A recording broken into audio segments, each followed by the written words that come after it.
যাই হোক, তো এই এই এই টোকাই কে বলতেছে, কি রে টোকাই, 4 মাস তো সংসার করতে পারলি না, হ্যাঁ? আবার মানুষকে বড় বড় কথা বলিস। নিজের সাজানো জান্নাত আমি নিজেই পুড়িয়ে ছাই করেছি। ছেলেকে অনেক উপর পর্যন্ত নিয়ে যেতে একটা মেয়ে পারে একটা ছেলেকে মাটির সাথে মিশাই দিতে।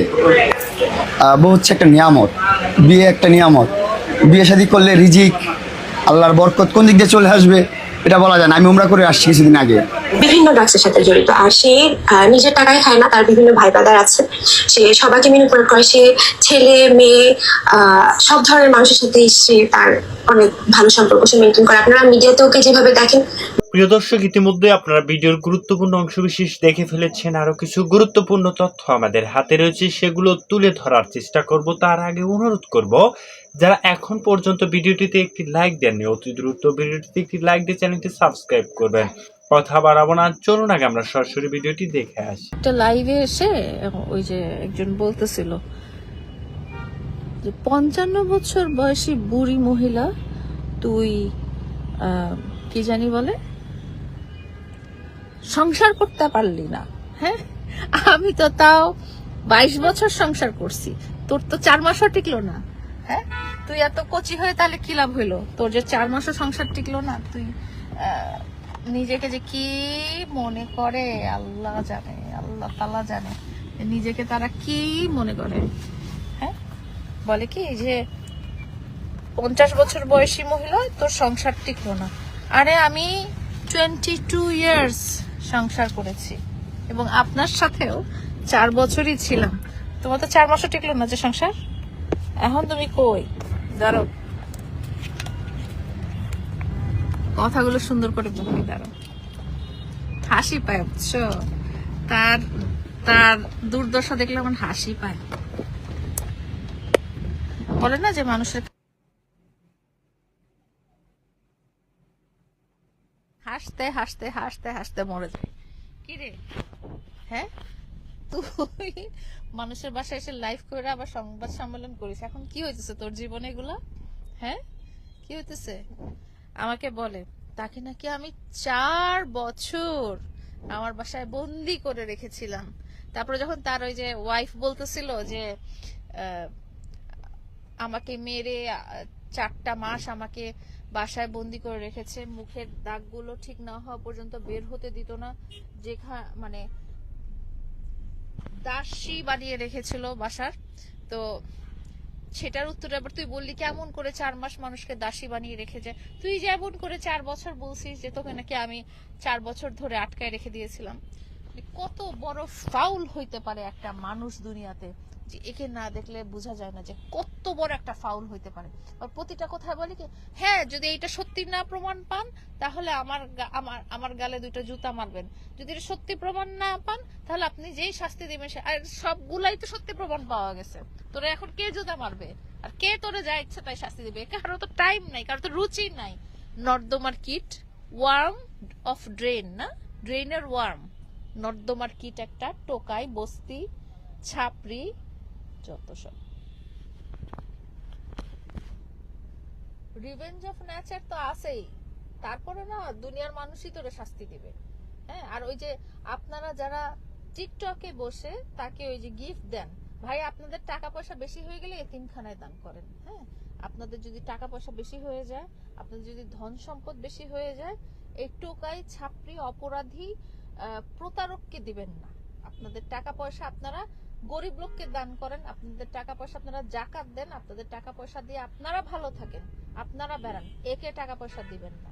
হ্যাঁ, এই সব টাকা পয়সা নিয়ে এগুলো মানুষের জন্য প্রতারণার ফাঁদ তৈরি করে। টিকটকে যারা গিফটার আছেন, যারা তাকে ভালোবেসে তার সুন্দর মাসুম চেহারা দেখে, হ্যাঁ, যারা তাকে টাকা দেন, যারা তাকে গিফট করেন, তারা আর টাকা দিবেন না। সেই টাকা আল্লাহর নামে সদকা দেন, সেই টাকা জাকাত দেন, সেই টাকা এতিম দুঃখীদেরকে দেন। এই ছেলে, এই জানোয়ার এতিমদের টাকা পয়সা মেরে খাইছে, হ্যাঁ, তাকে দিবেন না, তাকে দিবেন না। বুঝতে পেরেছেন? যারা টিকটক, ও তো টিকটকে লাইভ করে তাকে অনেক মানুষ টাকা পয়সা দেয়, অনেক মানুষ গিফট করে, এটা করবেন না ভাই। একটা প্রতারককে টাকা দিয়ে সহায়তা করবেন না, সে এইসব টাকা নিয়ে আরো বড় প্রতারণার ফাঁদ ফেলবে। কে জানে এই ধরনের জিনিস আপনাদের লাইফেও হতে পারে। ঠিক আছে, এই প্রতারককে টাকা পয়সা দেওয়া থামান। সেই টাকা পয়সা বরং আপনারা গরিব দুঃখী জাকাত দিবেন, এতিমদেরকে দান করবেন, কিছু না হলেও নিজের জন্য খরচ করবেন বা নিজের ফিউচারে ফ্যামিলির জন্য খরচ করবেন। একে আপনারা গিফট করবেন না, একে আপনারা টাকা দিবেন না, কিচ্ছু দিবেন না। এ কিচ্ছু পাওয়ার যোগ্য না। এই না টাকা পয়সা ধন দৌলত পাওয়ার যোগ্য, না এ ভালোবাসা পাওয়ার যোগ্য। এরকম মানে প্রতারক চক্রকে কেউ সাপোর্ট করা উচিত না। আমি আবার এর মধ্যে দেখলাম অনেক মহিলারা আবার তাকে সাপোর্ট করে করে কথা বলতেছে, না তার কোনো দোষ নেই, সে ছোট মানুষ। আরে তো তুই নিয়ে বিয়ে করে বসে থাক, ছোট মানুষ। তুমি জানো, হ্যাঁ তুমি জানো ওর বয়স কত, ওর বয়স কত, ও কি ধরনের অপরাধী। বলে যে না আসলে আমরা চিনি, আমাদের ভাই। লজ্জা লাগে না এরকম এরকম নরকের কীটকে ভাই বলতে? এরকম একটা নরকের কীট, একে ভাই বলতে লজ্জা লাগে না আপনাদের?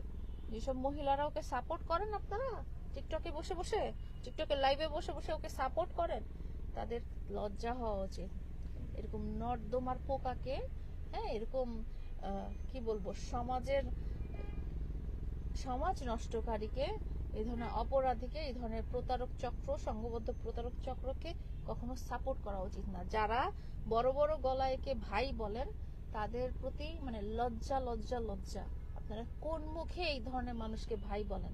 হ্যাঁ, এই আমাকে যেভাবে মেরেছে, এই নারীকে যেভাবে মেরেছে, এবং আরো অনেক নারীকে যেভাবে মেরেছে, তাতে তো মানে এর প্রতি মব হওয়ার কথা, যেখানে যাওয়া উচিত সেখানে গণধোলাই পাওয়ার কথা। একে আপনারা বাসা ভাড়া দেন কেন? একে আপনারা সামাজিক ভাবে কেন উপরে তুলেন? হ্যাঁ, এই ধরনের ঘটনা আপনাদের পরিবারে, আপনাদের পরিবারের সদস্যদের সাথে ঘটলে কেমন করতেন আপনারা? যাই হোক, তো এই এই টোকাইকে বলতেছি, কি রে টোকাই, 4 মাস তো সংসার করতে পারলি না, হ্যাঁ আবার মানুষকে বড় বড় কথা বলিস।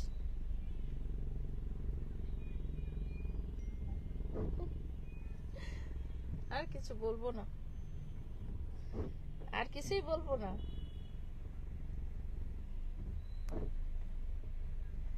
আর কিছুই বলবো না। তোরা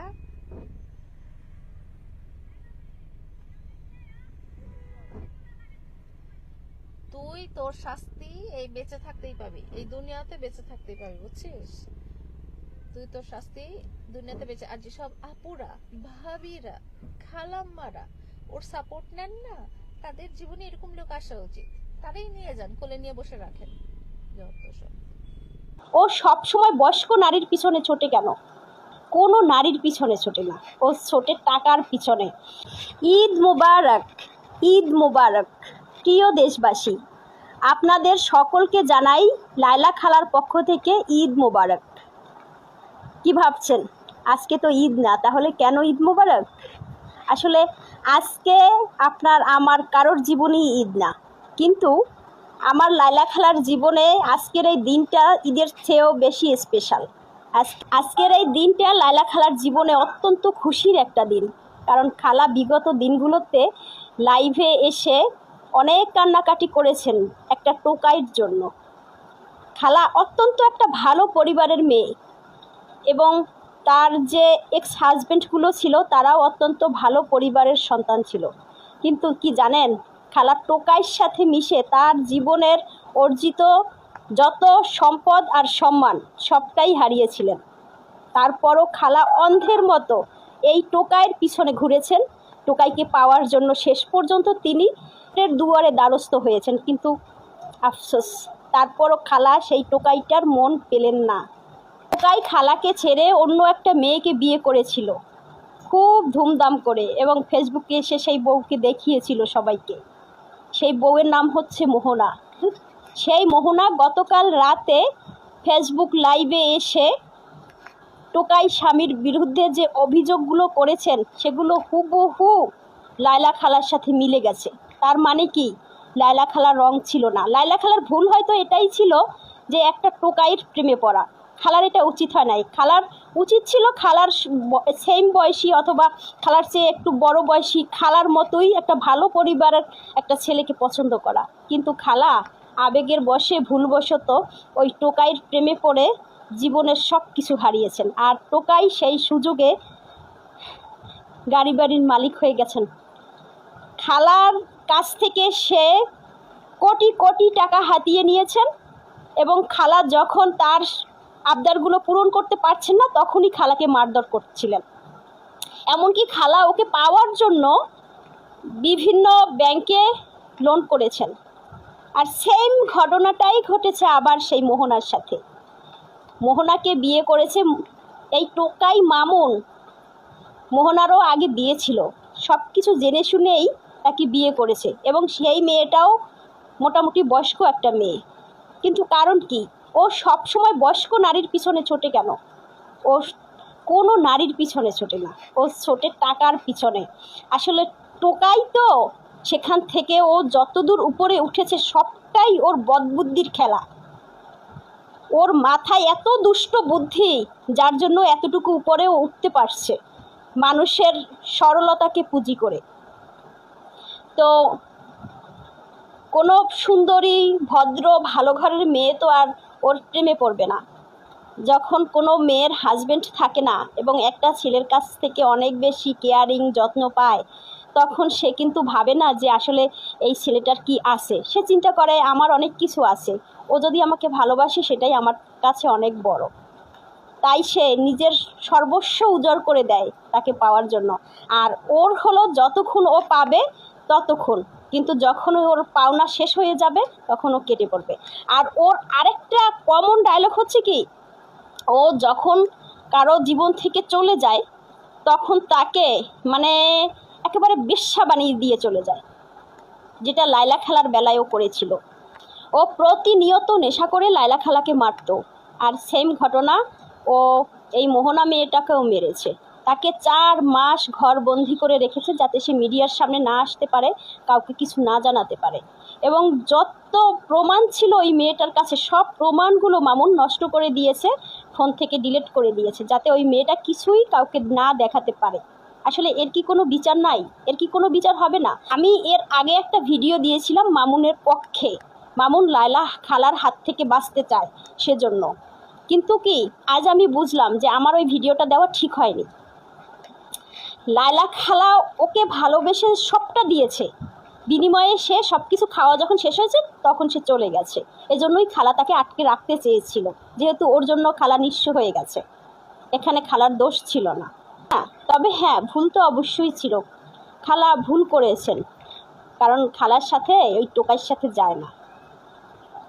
তো যাই হোক, এখন মামুন এই মেয়েটাকে বিয়ে করে তাকে 4 মাস ঘর বন্দি করে রেখেছে এবং তার থেকে 50 লক্ষ টাকা বিভিন্ন অজুহাতে নিয়েছে। এবং মামুন সহ মামুনের পুরো পরিবার, মামুনের মা, মামুনের বোন, মামুনের বাবা, এরা পুরো পরিবার একটা লোভী পরিবার, যেখানে তারা বয়স্ক নারীদেরকে টার্গেট করে।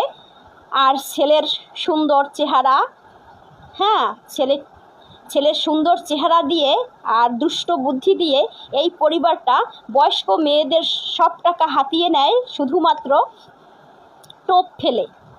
সেখানে হয়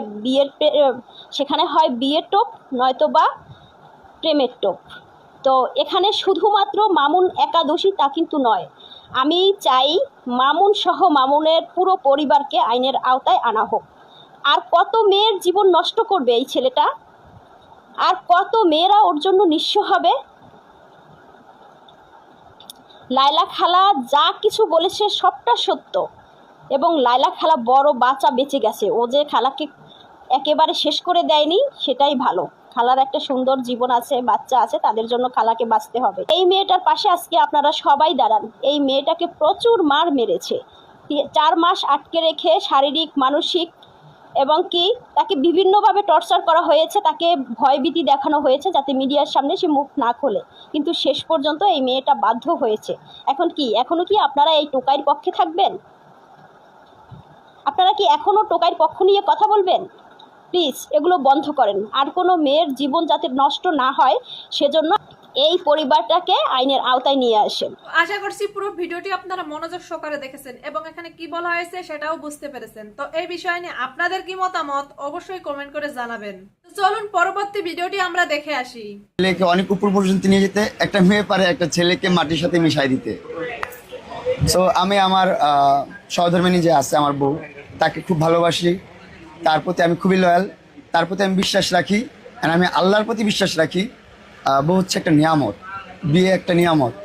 বিয়ে শাদী করলে রিজিক, আল্লাহর বরকত কোন দিক দিয়ে চলে আসবে এটা বলা যায় না। আমি উমরা করে আসছি কিছুদিন আগে, উমরা করার পরেই কিন্তু আমার আব্বু যখন আমাকে বললো যে বিয়ে শাদী করে ফেলো তাড়াতাড়ি, তোমার এখন এইভাবে চলা উচিত, এভাবে চলা উচিত, মানে আমাকে যখন বললো আমি এখন কিছুটা বুঝি যে এটা করা উচিত, এটা করা উচিত না। এই জন্য কিন্তু আমি বিয়ে করে ফেলছি অ্যান্ড হালাল পন্থায় চলে আসছি। একটা মেয়ে ও মা গো মা গো মা গো মা গো মা, মামুন তো দে একবারে বদ্র হয়ে গেছে, বাজা মাছ উল্টা খাইতে পারে না। বিয়ে যদি নেয়ামত হয় তাহলে বোর গায়ে হাত উঠেছ কিভাবে? হ্যাঁ, এইসব কিচ্ছা কাহিনী কি জন্য করছত? আগে করছত লাইলার সাথে, এখন করছত মোহনার সাথে। বেয়াদব। নিজের সাজানো জান্নাত আমি নিজেই পুড়িয়ে ছাই করেছি। এই গুনাহ আমার, আর এই বিষাক্ত তাকদীর আমারই লেখা। আমি জানি আমার এই ধ্বংসের জন্য আমিই দায়ী। যতই নাটক করো, সিনেমা করো, যতই কিছু করো, বডির ফিটনেস দেখলেই বোঝা যায়। এখন আর লাইলা খালা আফার মতন আদর সোহাগ যত্ন এই বডিটার মধ্যে পড়ে না। লাইলা খালা আফার মতন এখন আর এই বডিটার মধ্যে কেউ নুডুস যত্ন করিয়া দেয় না। এ কারণে বডি শরীরের মাংসের এই অবস্থা, কি অবস্থা হয়েছে, কি স্মৃতি স্মরত হইয়া গেছে গা। জোয়ান জান বেড়া মনে হয় বুড়ার দাগ দিয়া লাইছে।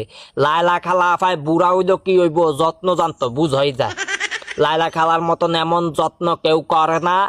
এলিগা এই বডিটা এখন এই অবস্থা হইয়া গেছে গা, আড্ডি উড্ডি বাড়াইয়া গেছে গা, গিট্টা গুট্টা সারান দিয়া গেছে, মনে হয় লাগে যে জৈব বুড়া হইয়া গেছে গা। লাইলা খালা আফাতন বুড়া হইয়া গেছে গা আমগো মামুন বাইয়া। যতই নাটক করো, যতই সিনেমা করো, আমরা তো দেখি। সর্বশেষ আমগো তো চোখ আছে, আল্লাহ তাআলা চোখ দিছে নাম করে, এই চোখ দিয়া দেখি যে কি অবস্থা হইয়া গেছে গা। আহা হা হা হা। লাইলা খালার অপবাদ দিয়া সুন্দর মতন বাগাইয়া দিছে। লাইলা খালায় বুড়া, জোয়ান হতিনের দশে, জোয়ান হতিনে বালা করে যত্ন করবো, আদর করবো, সোহাগ করবো। বুড়া হতিনে যত্ন করে, আদর করে, সোহাগ করে, ভাল লাগে না, কেমন যিনি বুড়া তামা তামা লাগে। জোয়ান হতিনে অনেক শেষ করিয়া আনা দিল। শেষ তুমি বাবু, শেষ তুমি, একেবারে শেষ।